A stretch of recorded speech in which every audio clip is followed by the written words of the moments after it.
절이라고 더울 때는 뜨거운 말씀으로 더위를 식혀야 될 줄 압니다.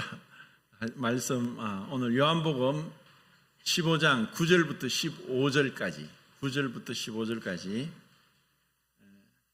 지금 요한복음 한 지가 지금 77번째 시간입니다.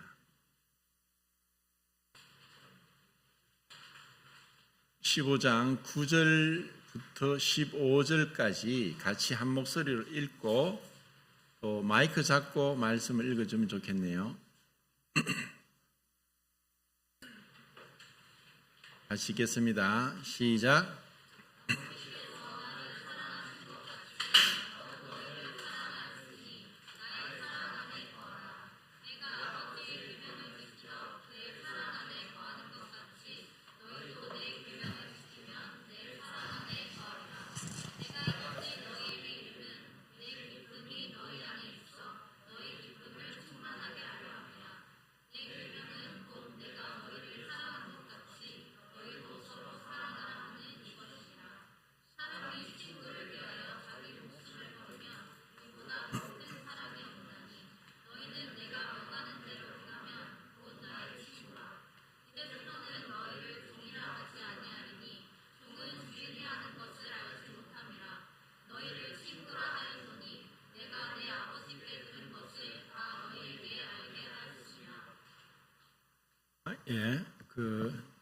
오늘 제목은 네 가지 사랑이라는 제목인데 제가 어느 교회 가서 복음 집회 때 복음을 전하면서 사실 복음의 핵심이 사랑이거든요. 하나님의 사랑. 하나님이 죄인을 사랑하셔서 구원하신 것인데 그래서 그 하나님의 사랑에 대해서 제가 정말 힘을 다해서 복음을 전했어요.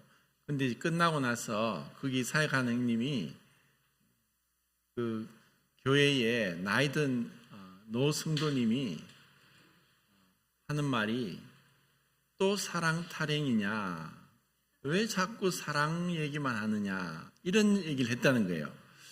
그래서 제가 좀 충격을 받았어요. 또 사랑 타령이냐.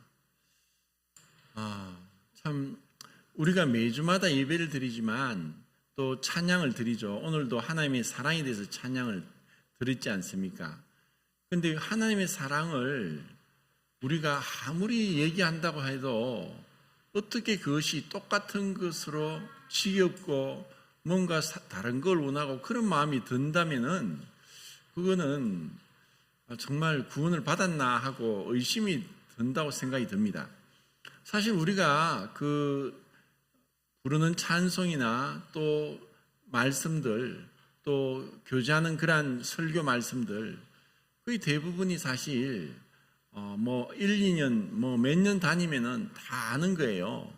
근데 이거를 정말 우리가 마음속으로 중심으로 이걸 깨닫고 알고 있고 감동받고 있고 또 그것으로 인해서 내가 기뻐하고 있고 또 이것으로 인해서 참 내가 힘을 얻고 위로를 받고 그렇게 한다면은 이 말씀이 결코 반복된다 할지라도 지겨울 수가 없어요.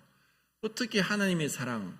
그래서 제가 이 본문 구절에서 네 가지 사랑이라 했는데 그전에도 제가 사랑에 대한 헬라어로 네 가지가 있다고 말씀드렸어요. 그런데 오늘은 이 본문에서는 그 네 가지 사랑이 그런 헬라어에서 말하는 것과 다르게 말씀하고 있어요. 우선은 그 사랑이란 단어가 성경에서 제일 먼저 구약 성경에 제일 먼저 나오는 곳이 어딘지 혹시 아시나요? 사랑. 성경을 해석하는데 첫 번째 언급의 원칙이라는 게 있어요. 그러니까 성경에서 그 단어가 제일 처음 나오면은 그 단어가 성경 전체에서 그 의미가 계속 그 똑같이 그 말씀하고 있다는 거예요. 그런데 이제 창세기에서 사랑, 그러니까 모든 성경에서 사랑이라는 단어가 제일 먼저 나오는 곳은 창세기 22장입니다. 22장.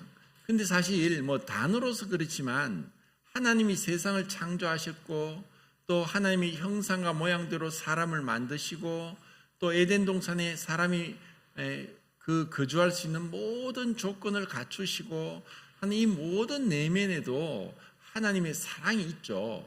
그런데 단으로서 명백하게 기록된 그 사랑은 창세기 22장에서 하나님께서 아브라함을 번제로 바치라 할 때 네 사랑하는 독자 이삭을 내게 번제로 바치라.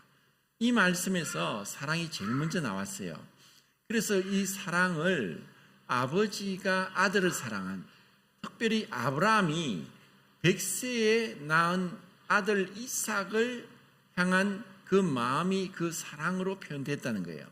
근데 여기서 우리는 본문에서 예수님께서 말씀하시기를 아버지께서 나를 사랑하신 것 같이, 이제 하나님 아버지께서 그 아들 예수님을 사랑하신 것 같이 예수님이 제자를 사랑하시는 거예요. 그래서 여기서 말하는 첫 번째 사랑은 아버지와 아들의 사랑이고, 두 번째는 아들 대신 예수님이 제자들을 사랑하신 것이고, 그리고 세 번째는 제자들이 예수님을 사랑하는 것이고, 그리고 네 번째가 제자들이 서로 사랑하는 것이에요. 그러니까 이렇게 네 가지 사랑을 말씀하고 있다는 거죠. 그러면 우리가 이 하나님께서, 그 하나님 아버지께서 아들 예수님을 사랑하신 그 사랑을 우리는 사실 몰라요. 왜냐하면 이 사랑은 영원 전부터, 이 세상이 창조되기 전, 우리 사람이 지음받기 이전부터, 영원 전부터, 시작도 끝도 없는 그때부터의 사랑이기 때문에 그 사랑을 우리가 다 알 수가 없다는 거죠. 그런데 이것을 정말 이 성경, 이러한 주제나 이 성경 전반적인 부분에서 이 성경을 깊이 학문적으로 연구하고 또 이것을 찾아서 정말 머리 싸매고 그렇게 연구하는 그러한 학자들이 이런 하나님의 사랑이라는 그 표현을 여러 가지로 하고 있는데, 그 신약 성경 헬라에 보면 페리콜레시스라는 그러한 헬라를 써서 표현을 해요. 이것이 이제 성경에 나오지 않지만 그 페리콜레시스는 마치 우리의 모든 그 창조의 근본은, 모든 물질은 원자로 되어 있다. 그 들어보셨죠? 그래서 유명한 과학자 리차드 파인만이 그 말을 했거든요. 이게 사실이에요. 모든 물질은 원자로 되어 있어요. 그런데 그 원자의 구성은 원자핵이 있고 전자가 있는데, 원자핵과 전자가 계속 돌고 있죠. 그러니까 모든 물질이 근원은 들어가면 원자고, 원자를 더 파고들면 원자핵과 전자인데, 또 원자핵을 또 파고들면 중성자, 양성자, 또 더 파고들면은 6개의 쿼크, 업 쿼크, 다운 쿼크, 참 쿼크, 스트레인지 쿼크, 갑자기 생각이 안 나는데, 하여튼 6개 쿼크로 기본 물질이 이루어졌다. 그리고 이것이 근론을 통해서 또 합쳐져서 물질을 이룬다. 그렇게 얘기를 하는데, 우리 사는 이 큰 우주도 보면은 우리 지구가 사실 공중에 떠 있어요. 공중에 떠 있고, 또 우리가 있는 지구가 우리가 전혀 못 느끼지만 어마어마한 속도로 우주를 날아가고 있어요. 근데 그 속도를 과학자들이 얘기하기를 시속 219만 킬로미터로 날아간다. 이걸 이해가 안 되죠.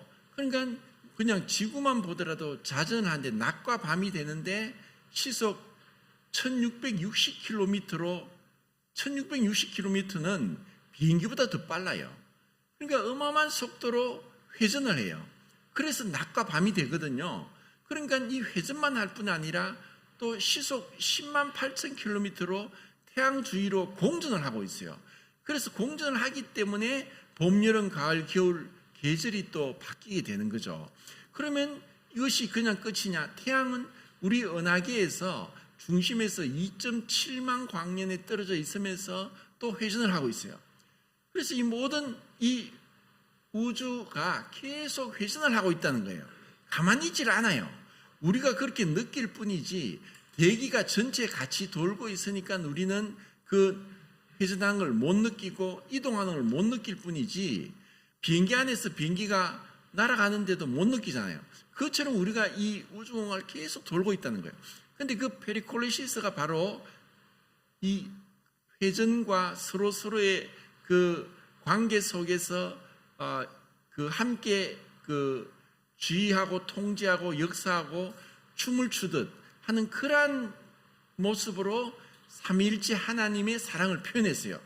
그러니까 이것을 또 어떤 분은 하나님의 사랑은 다이내믹한 춤을 추는 것 같다라고 할 정도로 이것은 고정된 것이 아니라 멈춘 것이 아니라 끊임없이 이 생명의 에너지가 흘러 넘치면서 기쁨과 행복과 감사와 평강이 넘치는 서로를 향한 말할 수 없는 애틋한 사랑, 애정, 그리고 헌신, 존경, 그리고 순종, 이 모든 것이 계속 있는 그 아버지와 아들, 그 성령의 삼위일체 하나님의 사랑이 지금 성경에서 우리가 발견할 수 있는 것이고 이것을 우리가 조금씩 알아가는 거예요. 그러니까 영생은 참 하나님과 그거 보내신 자 예수 그리스도를 아는 것인데 우리는 천국은 어떤 곳이냐? 그냥 천국 가서 일도 하지 않고 그냥 가만히 먹고 놀고 뭐 그런 것이 아니라는 거예요. 영생은 시간 개념이 아니라 관계 개념이에요. 영원한 시간을 통해서 영원하신 하나님을 알아가면서 그 삼위일체 하나님의 사랑을 우리가 그 가운데 초대받고 그 사랑을 함께 누리도록 부름받았다는 거예요. 이것이 구원의 궁극적인 목적이에요. 이것은 우리가 정말 알면 알수록 가슴 터질 것 같은 그분의 사랑으로 우리가 그 안에 그냥 함몰되어서 그 안에서 그냥 내 잔이 넘치나이다. 내게 부족함이 없습니다. 주님 정말 이제는 더 이상 원하는 게 없습니다. 이와 같은 말할 수 없는 그 기쁨이 샘솟는 그 사랑을 말씀하고 있다는 거예요. 그러니까 아버지가 아들을 사랑하심 같이 예수님이 그 제자들을 사랑하신다고 말씀한 거예요. 그러니까 이것을 우리가 생각할 때 이 사랑을 마치 이거를 디지털식으로 1, 2, 3, 4 딱딱 나눌 수 없는 거예요. 이건 아날로그식으로 그냥 연결된 건데 이 하나님 아버지께서 아들을 영원 전부터 그 페리콜레시스라는 그 역동적 다이내믹한 그리고 정말 끊임없는 끊임없는 그 회전 가운데 아니면은 끊임없는 생명의 역동적인 춤과 같은 그 가운데서 더할 수도 덜할 수도 없고 부족함이 없고 완전하고 충만한 그 사랑을 그 아버지의 사랑을 그 아들 예수님이 받으셔서 그 사랑과 똑같이 우리를 향해 베풀어 주셨다는 거예요. 이것이 우리가 이런 하나님 나를 사랑하는데 나같이 별 볼 일 없고 보잘것 없고 또 정말 누추하고 비천한 자는 조금 사랑하시고 내보다 좀 더 똑똑하고 능력 있고 또 지혜롭고 권력 있는 사람은 좀 더 사랑하시고 또 정말 성경에서 위대한 인물 다윗, 모세, 아브라함, 바울, 베드로 같은 사람은 많이 사랑하고 나는 조금 덜 사랑하고 그런 게 아니라는 거예요. 그분은 사랑에 있어서는 차별이 없다. 그 아버지의 아들을 향한 사랑, 또 그 아들이 아버지를 향한 사랑, 그 사랑과 동등한 사랑을 우리에게 하셨다는 거예요. 그런데 거기서 또 우리가 또 정말 너무나 놀랍고도 이해가 안 되는 그 사랑을 또 우리가 생각할 수 있는데, 그 아버지께서 아들을 얼마나 사랑하실까? 그것은 우리가 표현할 수 없어요. 그런데 그 아버지 사랑이 또 동일하게 하나님이 세상을 이처럼 사랑하사 독생자를 주셨습니다. 하나님이 그 아들을 영원전부터 사랑하셨는데 그 하나님이 또 세상을 사랑하셨다고 하시는 거예요. 그런데 그 하나님이 세상을 사랑하시는데 그 우리가 멸망치 않고 영생을 얻게 하기 위해서 그 아들 독생자를 죽는 데까지 내어주셨다는 거예요. 이것이 우리가 이해가 됩니까? 우리가 상상을 못하는 거예요. 헬라어로 그 사랑이 네 가지 있다 했죠. 아가페, 스톨게, 필리아, 에로스.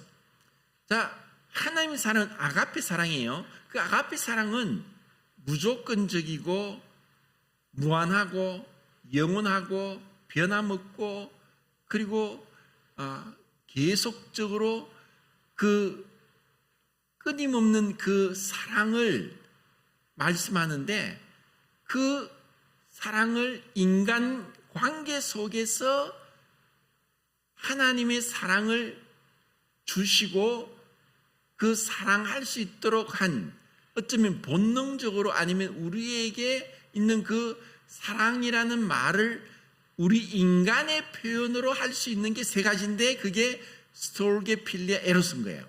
자, 스톨게는 부모의 사랑이라 했어요. 이것은 사람뿐 아니라 동물도 뭐 자기 새끼를 사랑해줘. 뭐 우리가 그런 말을 하죠. 바퀴벌레도 지 새끼는 사랑한다. 바퀴벌레도 지 새끼를 사랑하죠.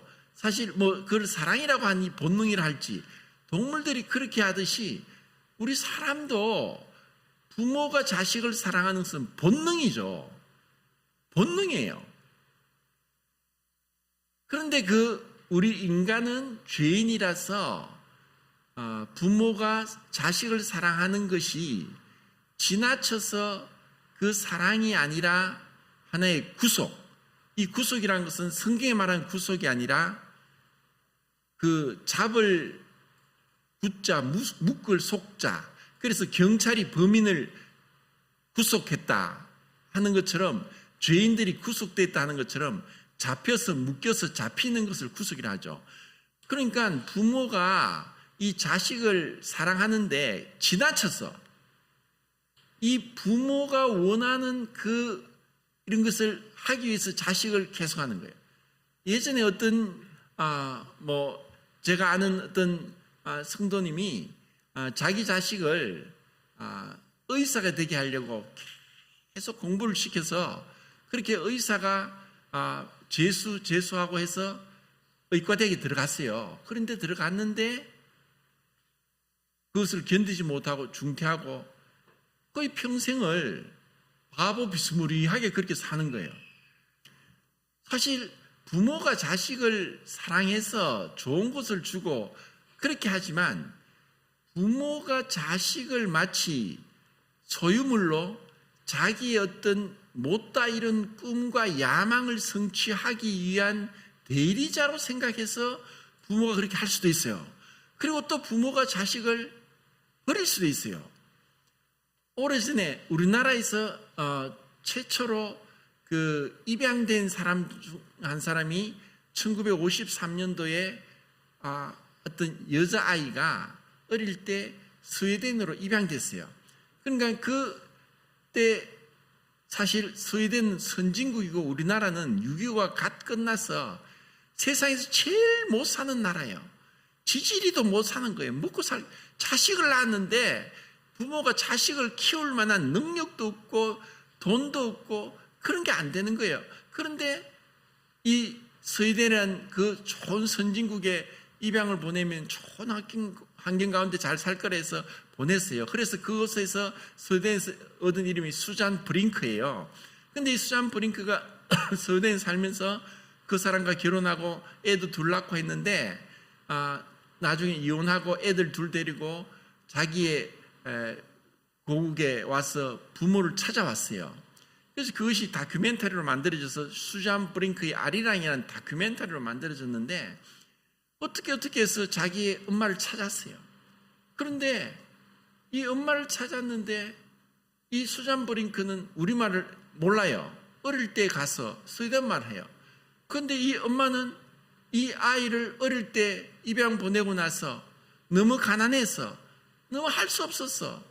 이 아이를 살리기 위한 마음 보냈는데 이 아이는 자기는 스웨덴 말 못하고 한국말 해요. 말이 안 통해요.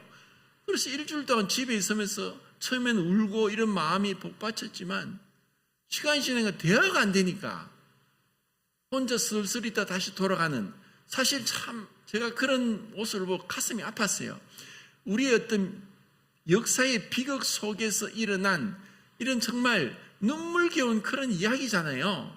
그러니까 이렇게 해서 부모가 이렇게 자식을 향해서 자식을 버릴 수도 있고 잘못된 사랑으로 자식을 망칠 수도 있고 이게 우리의 모습인 거예요. 그렇지만 하나님이 부모해 주신 것은 우리가 불완전함에도 불구하고 그래도 어느 정도 가난함에도 불구하고 사랑을 받고 또 보호를 받고 또 존귀 여김을 받고 하면은 그래도 나중에 주님을 믿고 하나님에 대한 사랑을 어느 정도 그 무리 없이 정상적으로 하나님의 사랑을 알아갈 수 있는데 부모로 인해서 어떤 부모에 대한 어떤 부모상이 일그러졌다. 그런 사람들이 부모 권위에 대한 도전을 하고 반감을 품고 불신을 품을 때 정말 구원받을 수 있죠. 그런데 그런 자들이 정말 하나님의 사랑을 스톨게 부모의 사랑이라고 하면서 받기에는 좀 시간도 걸리고 무료가 되고 또 어쩌면은 이 권위에 순종하는 걸 못 배웠기 때문에 더 신앙적으로 정착하는데 어려움이 될 수도 있어요. 이것은 그냥 일반적이지 다는 그렇다는 거 아니에요. 그러니까 우리는 그렇게 불완전한 자라는 거죠. 그러니까 그 부모의 사랑을 통해서 우리는 하나님의 사랑을 어느 정도 알 수 있는데, 그런데 자 생각해 보세요. 하나님 아버지께서 아들을 영원전부터 말할 수 없는 사랑으로, 완전한 사랑으로 사랑하시는데, 그런데 하나님이 세상을 사랑하신다는 거죠. 그런데 세상을 사랑하시니까 세상을 사랑하셔서 세상을 구원하기 위해서 그 아들을 죽는 데까지 내주셨다는 거예요. 이게 말이나 됩니까? 그러면은 우리가 생각할 때 그 아들 예수님이 아버지의 사랑으로부터 내버림을 당했다. 버려짐을 당했다. 엘리 엘리 라마 사박다니, 하나님 하나님 어찌하여 나를 버리셨나이까. 자, 이 처절한 그 주님의 부르짖음, 주님이 겟세마네 동산에서 심한 통곡과 눈물로 아버지 이 자리 내게 써나가기를 원합니다. 3번이나 기도했어요. 아버지, 그 기도가 얼마나 처절했으면은 그 땀에 모세혈관이 터져서 피가 섞여 나왔어요. 그 처절한 기도를 하면서 이 잔이 내게서 지나가기를 원합니다. 그런데 주님이 그렇게 3번을 기도하면서 마지막에는 내 뜻대로 마옵시고 아버지 뜻대로 하옵소서. 자, 그러면 우리가 생각할 때 하나님 너무한 거 아닙니까? 우리를 구원하려고 왜 아들을 주기까지 합니까? 아들을 주기까지 하지 않으면 안 됩니까? 그렇습니다. 그 길 외에는 없어요. 그 아들을 죽는 데까지 내어주지 않으면 안 되는 거예요. 이것이 유일한 구원의 길인 거예요. 이것을 이사야서 6장에서 이사야 6장은 사실 굉장히 많은 것을 말씀하고 있거든요. 근데 지금 이 주제 가운데서 그 8절을 한번 보겠습니다. 8절.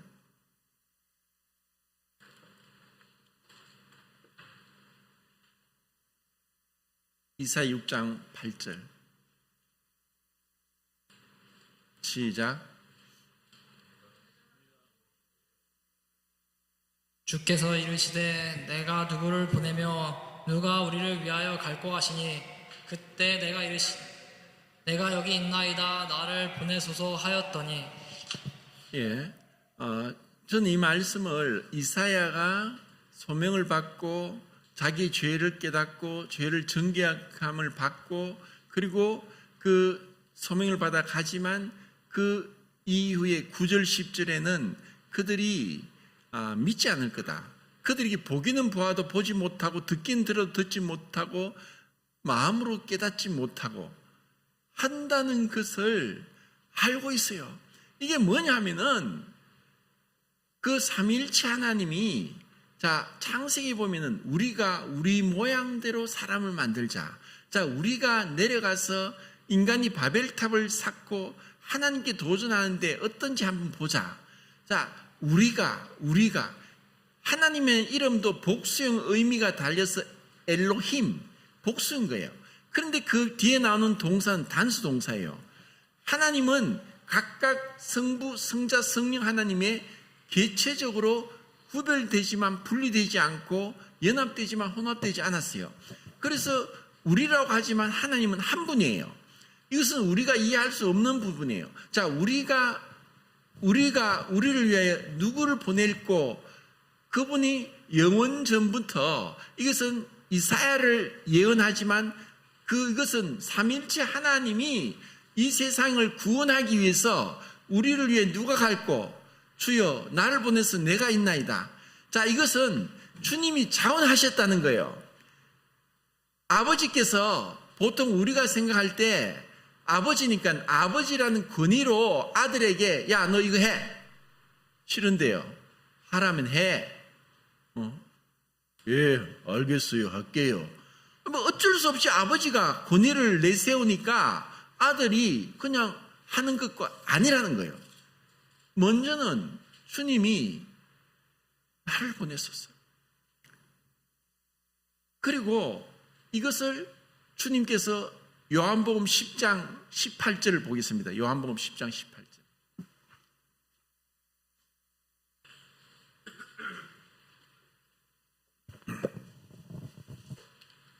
10장 18절.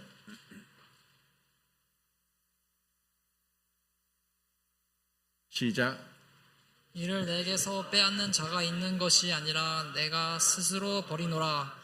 나는 버릴 권세도 있고 다시 얻을 권세도 있으니 이 계명은 내 아버지에게서 받았노라 하시니라. 여기서 사실 예수님은 하나님이세요.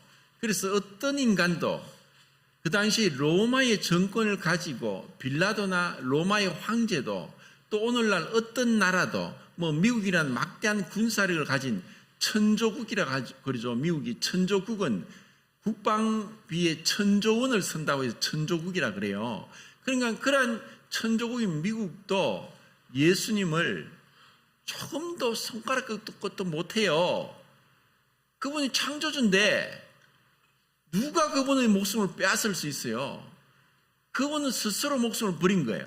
그런데 이것은 누가 내게 빼앗는 것이 아니라 내가 스스로 버린다. 그렇지 않으면 우리는 그분을 어떻게 할 수 없는 거죠. 그런데 그 스스로 버리노라. 이것은 내가 아버지께 받은 버릴 권세도 있고 다시 얻을 권세도 있다. 이것은 내 아버지께 받은 그 명령이다. 예수님은 철저하게 그 아버지에 대한 순종을 모든 면에서 보여주는 거예요. 이것은 우리로서는 불가능한 거예요. 우리는 사실 순종한다지만 순종이 불가능하고 불완전하고 미흡한 거예요. 그런데 예수님은 모든 부분에서 그분을 끊임없이 존중하고 그 사랑이 어떻게 되냐. 그래서 예수님이 아버지가 나를 사랑하신 것 같이, 그런데 그 사랑을 계속해서 그 사랑이 가만히 있는 것이 아니에요. 역동적인 거랬죠. 그런데 그 예수님은 아버지 말씀을 지킨다. 그래서 그 사랑 안에 거하는 것처럼 너희도 나의 사랑 안에 거하려면 나의 계명을 지켜라. 자, 이것을 우리는 명령, 계명을 지키는 것이 의무적이다, 그런 게 아닌 거예요. 그것은 기쁨으로 지키는 거예요. 자, 아버지께서 그 세상을 구원하시려고 볼 때 우리가 범죄했어요. 그런데 우리 스스로는 구원을 할 수가 없어요.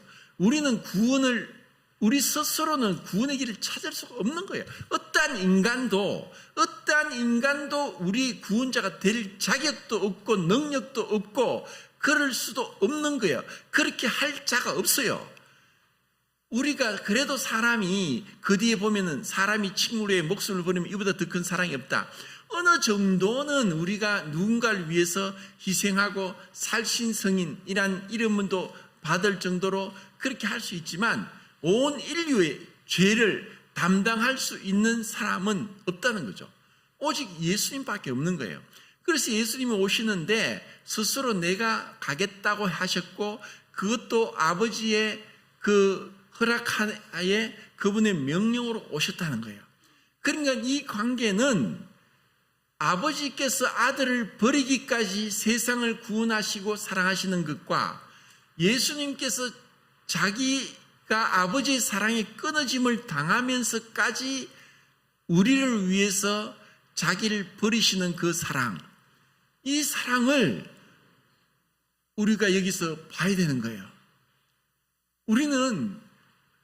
우리를 위해서 구원이 이루어진 것이 단순히 예수님이 이 땅에 오셨고 십자가를 지셔서 죽으시고 피를 흘리셔서 내 죄를 용서하시고 다시 부활하셔서 의롭다 하시고 그렇게 우리가 구원받았다.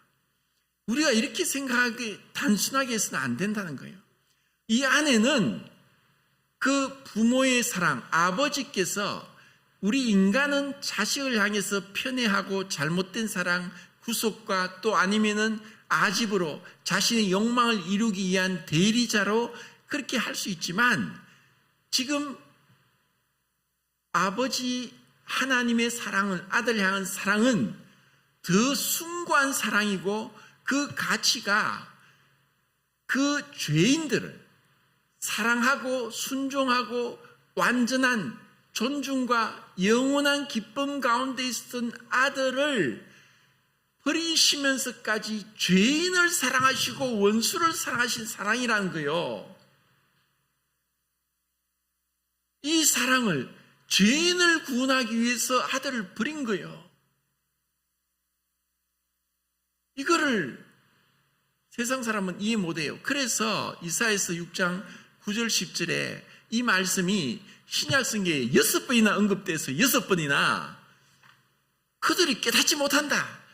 눈은 있어도 못 보고 귀는 있어도 못 듣고 마음은 있어도 깨닫지 못한다. 왜? 우리 생각으로는 이해가 안 돼. 어떤 세상 사람이 미쳤나? 내가 미쳤나? 내 목숨을 버리고 내가 누군가를 구원해? 우리가 부모를 사랑하고 자식을 사랑하고 친구를 사랑하고 연인을 사랑한다고 하지만 내 목숨을 버리기까지 할 수는 있겠죠. 그런데 그것이 어떤 일시적은 그렇지만 사실 한순간에 죽는 것보다 평생을 살면서 끊임없이 자기를 부인하고 자기를 기쁘게 하지 않고 상대방을 기쁘게 하고 상대방을 향해 오래 참고 온유하고 겸손하고 상대방이 원하는 것을 말없이 해줄 수 있는 것, 이게 더 어려워요. 그래서 나이 드신 노부부들이 서로를 향해서 이 사람 누구냐? 왼수다. 왼수라는 거예요. 왜? 희생을 안 하니까. 하나님 사랑, 희생은 희생적인 사랑인데 어떤 희생이냐? 무모할 정도로, 말도 안 될 정도로 너무나 기가 막힐 그런 완전한 희생을 하는 그 사랑인 거예요. 이걸 이해하겠어요? 이걸 우리가 알아야 되는 거예요. 그러니까 세상 사람들이 그 삼위일체 하나님께서 그 완전한 기쁨, 완전한 충만함, 그 차고 넘치는 에너지, 그 기쁨 가운데서의 사랑을 끊어짐을 통해서라도 이 죄인을 구원하기에 오시는데, 이 세상 사람들은 이것을 보고도, 십자가에 달린 주님을 보고도 감동도 없고 눈물도 없고 찔림도 없고, 아버지가 세상을 사랑해 독생자를 주셨다고 해도 그 사랑에 대한 무감각함, 문둥병자같이, 중풍병자같이 몰라요. 가슴 터질 것 같은 그 아픔과 고통을 모른다는 거예요. 왜 우리가 감동이 없어요? 이런 사랑을 받았는데도 우리가 얼마나 무지하고 얼마나 무감각합니까?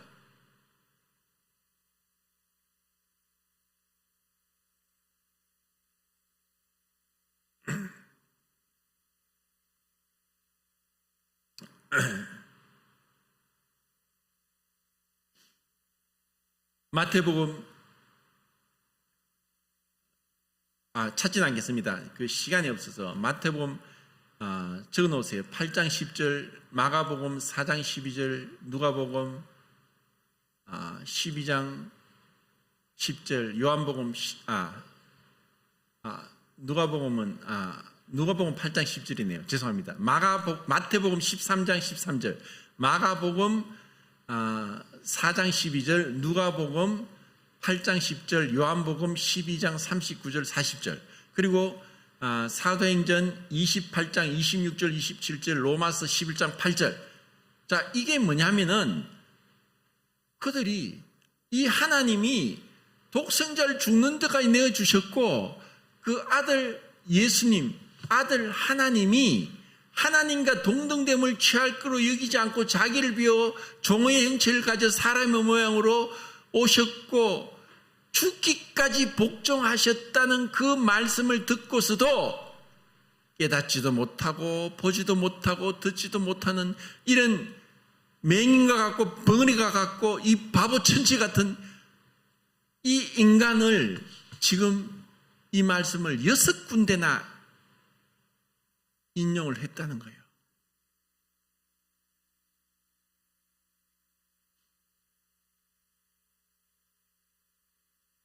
얼마나 무감각합니까?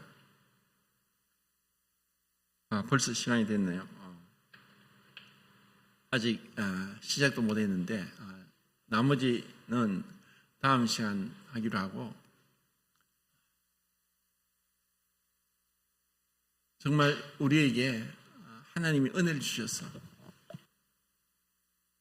하나님을 알아가는 것, 그 사랑 가운데 젖어들고 감격하고 감동하고 무릎 꿇고 가슴 터질 것 같은 그 벅찬 기쁨 가운데, 주님, 왜 나를 이토록 사랑하십니까? 내가 무엇이 안 돼? 이 감당치 못할 이 사랑을 이렇게 넘치도록 부어주십니까? 이런 놀라운 하나님의 사랑을 이제 하나하나 살펴보도록 하겠습니다.